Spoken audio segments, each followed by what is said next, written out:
All right, Dog fans, here we go. Once again, welcome back to another edition of Talkin Huskies right here on Root Sports Northwest. My name is Dave Sophie-Mahler. As always, joined by my partner, Cam Cleland, producer Alex Altman, and of course, big thanks to our friends at the law offices of Catherine Clark. And Cam, here we go. Another Saturday, another show, another week, another opponent, and the Husky train just keeps on rolling, baby. 52-42 over USC. The Dogs are 9-0, and they've won 16 straight after taking down USC Saturday and the reigning Heisman Trophy winner in the Coliseum. How about that? Dude, I got so many things I want to talk about this game, and I know we're only a half-hour show, so we're going to try to keep this brief. I'm proud of this team, 9-0. I want to tell you, my shout-out, I said this during the broadcast, is to that strength and conditioning staff, Coach Ron McKeefery. The way this team finishes in the fourth quarter, I'll state it again, 0 points allowed by the defense. All the stuff coming up to it and finishing. I saw number 13, Caleb Williams. That is a special athlete. I'm not going to throw that away to the side and say that dude is special. He is elite. But let me also tell you something. You can't do that for 4 quarters. He fatigued, and our team didn't. Boy Tanufi with a sack. Our guys rotating. Zion coming in. Michael Penix. Dylan freaking Johnson with an absolute monster day. Got stronger in the fourth quarter. Where we got stronger, they fatigued. That is the difference of what this team does. And again, we just find ways to win a football game. It doesn't have to look pretty and sexy, but in the end, it's a dub.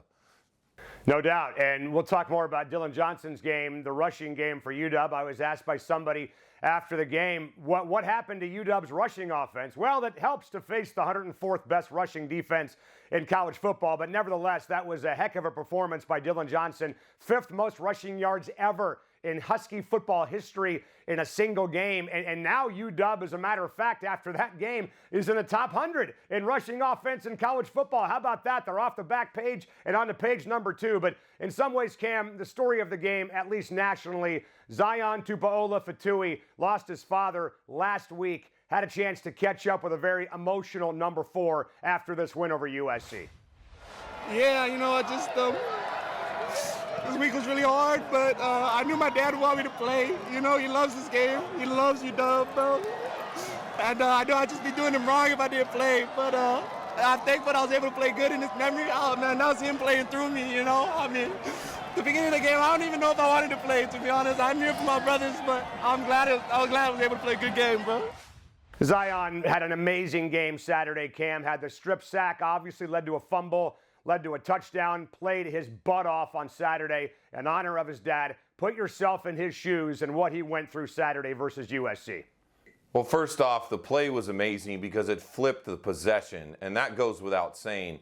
For a young man, and both you and I lost our fathers a few years ago. Yours was last year, mine was too. It's your dad. It's your hero. It's somebody that's been there. And for that young man to be able to do that and play in his honor, I know and I felt that a little bit, that he would be out there supporting him and seeing it. I can't, from a dad's perspective, now that I'm a father and I see my kids and I know how special that bond is, and looking up to a young man, I'm so proud of him and his teammates and everything he did. And there's just nothing, the emotions, it's hard, man. You can't even put it into words as a football person, but also as a human being, losing someone that close to you. An incredible showing by that young man. No question. And you mentioned the defense a few minutes ago. Overall in the fourth quarter, allowing 0 points. I feel like the pressure all day long on Caleb Williams was sensational, led by Braylon Trice, obviously. And I believe, Cam, if UW was playing anybody else besides USC and Caleb Williams, they may have had 7 or 8 sacks in that game on Saturday. Had a chance to catch up with co-DC Chuck Morrell on the field after the game and got his thoughts on the job the defense did. Yeah, I mean, the guys just kept grinding. I mean, obviously, Caleb's unbelievable. He's a great quarterback and really challenged our guys at halftime just to go 1-0 every snap. And thought they came out and fought their tails off and made some big-time plays when we needed some big-time plays. A sack by Boyd. Talk me through it. Big play for us, obviously. You know, we decided to go with the man pressure, get after him a little bit. And Boyd's great when he's down in the box, man. He's super active, and not a shock at all that he made a play. So the sacks had not been coming. They had 3 in the game on Saturday, but the pressures have been there. Braylon Trice, Cam, for the second week in a row, leading the nation in pressures. He was almost unblockable, and the only reason why the sack numbers didn't come is because they may have been playing a guy who's a superhero when he's not playing college football. No, he's a freak athlete. He really is. But that's why I made that point at the beginning of the show. Is it's so unsustainable, and watching that at the next level, it's even more unsustainable because those guys were chasing. I remember watching Jacob Bandes trying to run him down, big long strides, and then you got MJLA coming in. Okay, you have everybody rotating the speed. Sakai comes in, and then you have ZTF chasing. All those guys. That is fatiguing, especially for a guy who's 13. And let's be real, for USC, it's the University of Caleb Williams right now. If they didn't have that man back there, do they have 3 wins? Maybe 4 if they're lucky. That's how incredibly crazy. And the fact is that they ended up losing their defensive coordinator after that game. And I don't like seeing any coach lose like that or get fired for part of it. But this is a performance-based business. And right now, the performance of the defense and that team is just not up to USC snuff. But we took advantage of it on the road, back-to-back road wins. Yep. Well, we've spent the entire show so far talking about the defense, but how about the offense? How about 52 points? How about Dillon Johnson? How about Michael Penix with another Heisman-worthy type throw to Devin Culp in the end zone for a touchdown? We'll come back and talk about all that next right here on Talkin Huskies.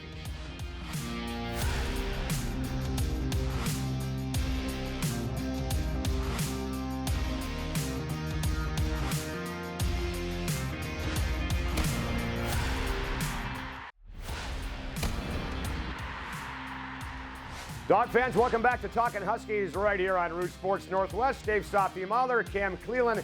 Big thanks to our friends at Nordstrom Heating and Air. Find them on the web at nordstromheating.com. Talkin Huskies every week right here on Root Sports Northwest and, of course, on our YouTube channel. Check it out. We'll do Askin Huskies in a few minutes and get your thoughts on X or Twitter, whatever the kids are calling it these days. Some questions from the Peanut Gallery. And, Cam, my biggest question about the game on Saturday, where the heck did that rushing offense come from? Are you kidding me? 42 carries. 316 yards, most carries all year long for UW, including 256 and 4 touchdowns for Dillon Johnson. How much of that was because they were facing a terrible defense, and how much of that was UW finding something in the running game on Saturday? Well, it's a combination of both, too, and it's a great job by Ryan Grubb figuring that out and saying, hey, I'm the offensive coordinator, we can run the football. But it's a little bit about scheme, too.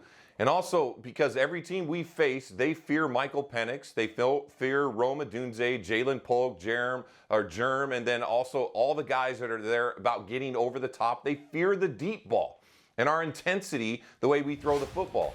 So that meant that USC said, okay, we're just going to play deep in the back end, and that leaves gaps. Sometimes they would drop 7. So if you're in the mindset of our offensive line looked at it like, hey, man, we can run this football, and also took the style they ran. They ran outside. They ran tosses on the outside. They ran cutbacks on the inside, the tight ends blocking on the edge. But it was about scheme and identity. And I'm mostly proud, too, of this offensive line and how they decided, and this speaking from a tight end, but I know offensive line guys, they love to move forward. Guys can pass block, that's great, but when you're attacking, it's a lot easier. So that was what this team did. They attacked the scheme. USC didn't want to give up big plays, but they sure gave up a crap ton of big runs to Dillon Johnson. Well, Michael Penix also throwing for 256 and Dillon Johnson running for 256, almost like they planned it, for God's sakes, before the game. But to your point, Dillon Johnson, the offensive player of the week in the Pac-12. Parker Brailsford, though, the freshman center, was the offensive lineman of the week in this conference. And back to DJ, he had gas in the fourth quarter, a 53-yard run late in the fourth quarter that set the Huskies up for the final score. He's got to leave the game. Tybo Rogers comes in. He was on the radio show with us. Dillon was, Cam, on Monday, and said he left the game because he had a big giant knot on his elbow. So they put him back in 4 plays later from the 12. 2 plays, touchdown. This guy was an absolute horse on Saturday, man. A machine against USC. But how about number 9? Number 9, another big game for him. Had the tip ball for a turnover by a 6'6" linebacker. I'm not sure how many teams in college football have a 6'6" linebacker, for crying out loud. But the throw rolling to his left, off one foot, finding Devin Culp in the corner of the end zone, another Heisman Trophy throw by number 9. Yeah, you're spot on with the Heisman Trophy moment. The fact that he rolled to his right, felt pressure, spun back to his left, and yeah, he is left-handed. That's a big advantage. But he moved and sustained and scramble drill.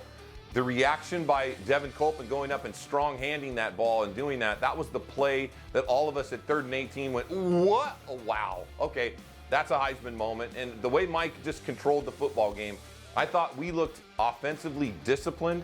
I thought the way Mike made the decisions, the way he made his checks, and how about even pulling a ball and getting a 3rd down conversion. I'm like, oh, okay, all right, I'll take that, Mike. But he did a lot of stuff out there, showed you his leadership. It wasn't all about him and Rome. It was about handing it off to DJ in a complete offensive win. No question. Jalen Polk, number 2, having another big game for UW. Him and Rome both approaching 1,000 yards. Rome is obviously very, very close and should get that Saturday versus Utah. But now you kind of refocus, right? Now you got to ditch USC and get to a 7-2 Utah team that absolutely buried Arizona State on Saturday. I don't care how bad Arizona State's offense is. Holding a team to 83 yards, Cam, is 83 yards. I had a chance to get with Kalen DeBoer on Monday at the press conference and asked him flat out, how do you make sure as this thing gets deeper and deeper into the season that this team stays focused? I think it's hard when maybe you don't have the experiences that we've had because of the success that having that mindset gives you. And, you know, for us, it's always going to be a challenge, right? It's just human nature is to, when things are really hard, to not look ahead and have some regrets. And when things are really good, human nature just says, hey, let off the gas and relax a little bit. And for us, can't say it's perfect all the time, but I think we do it as good as anyone does as far as being focused in the moment. Yes, realizing and trying to enjoy the moment too, trying to enjoy the journey we're on, and realize what we're accomplishing, but also understand because of what we've done, man, there are some big moments ahead. Yeah, there's only a few more practices left in the regular season, man. 3 more weeks, obviously, including the Apple Cup, and it's almost getting impossible if you're a coach and a player to ignore all the noise because it's all positive, but there's a lot of it. Yeah, there is a lot, and it's hats off to what the staff does, the 1-0 mindset. It's reality. I mean, you can preach it, too, and you want to get those guys in that confident mindset to hold in there. It's really hard to stay off of it. I think the guys are smart. They stay off the social media. They don't get caught up into it. They understand that it's a one-game mindset, but now you're going to face a Utah team who comes in with all this physicality and the toughness and staying focused. But there's something unique, man. I want to put a finger on it because it's this team believes that they can finish these games and they belong in every game. It doesn't have to be just a blowout. But the way they're in these games and they don't quit, man, they don't. And I believe this 1-0 mindset because it's part of the mental game that Coach DeBoer puts with these guys. Well, it's working so far. I mean, Cam, two years ago this week, Jimmy Lake shoved Rocky on the sideline. 8 days later, he got fired. Now UW is 20-2 and number 5 in the country and riding a 16-game winning streak. I'm not going to disagree with anything Kevin DeBoer is doing at this point. We're going to break. Let's focus on Utah next right here on Talkin Huskies.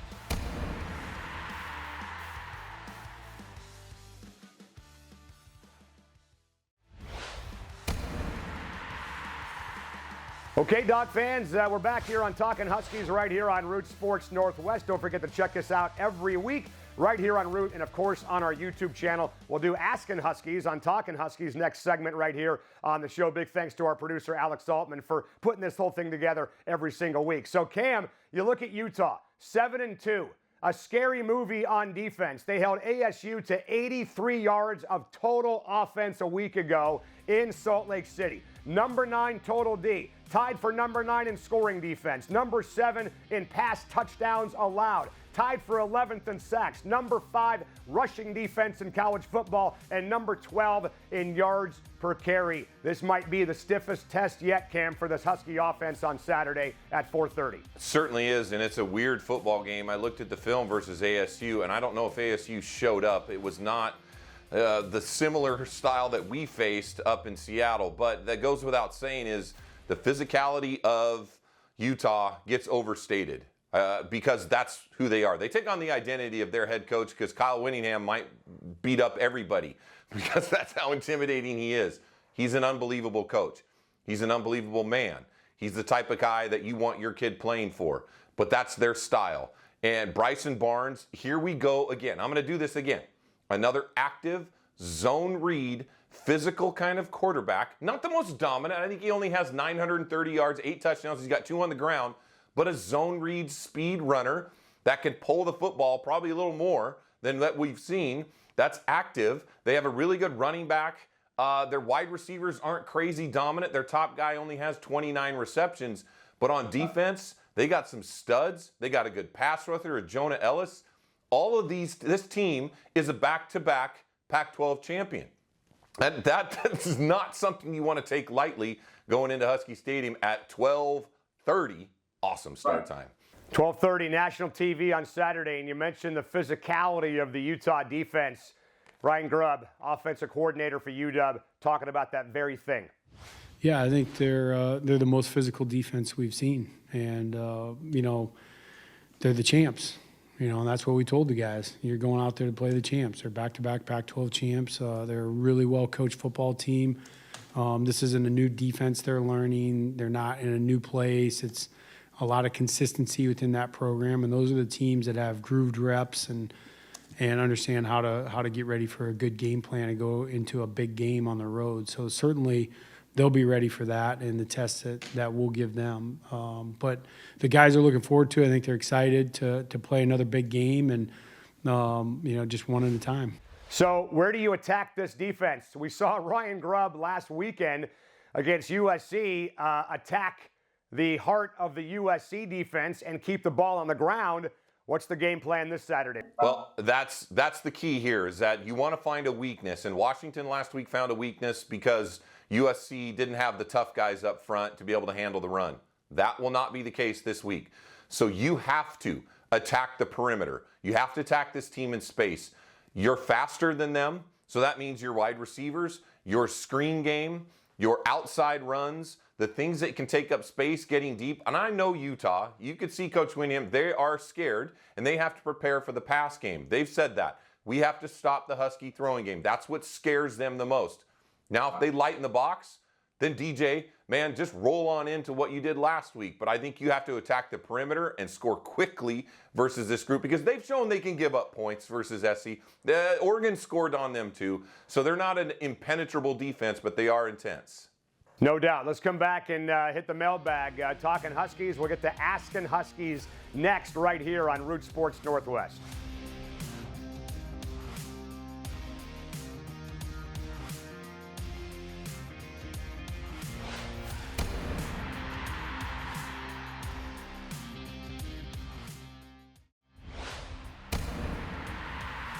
Okay, Dog fans, final segment for us on Talkin Huskies. If you want to be a part of the show, and who wouldn't want to be a part of this show, 9-0. The Huskies have won 16 straight, and they are rolling, baby. You see the email there on your screen. Contact us and be a part of the show right here on TV every week on Root Sports and on YouTube on the internet. Cam, let's get to Asking Huskies. We open up the Twitter mailbag or the X mailbag, whatever the kids are calling it these days. And we start with our friend Husky Blazer fan wants to know, why was Jabbar playing safety? Was it injuries to the secondary? Address that. Well, it's part of the rotation of guys being hurt. Yeah, I mean, that's just part of it. Mish Powell's moved around a lot. I've also saw Jabbar playing inside in the slot because of the scheme of what USC did with their spread style offense.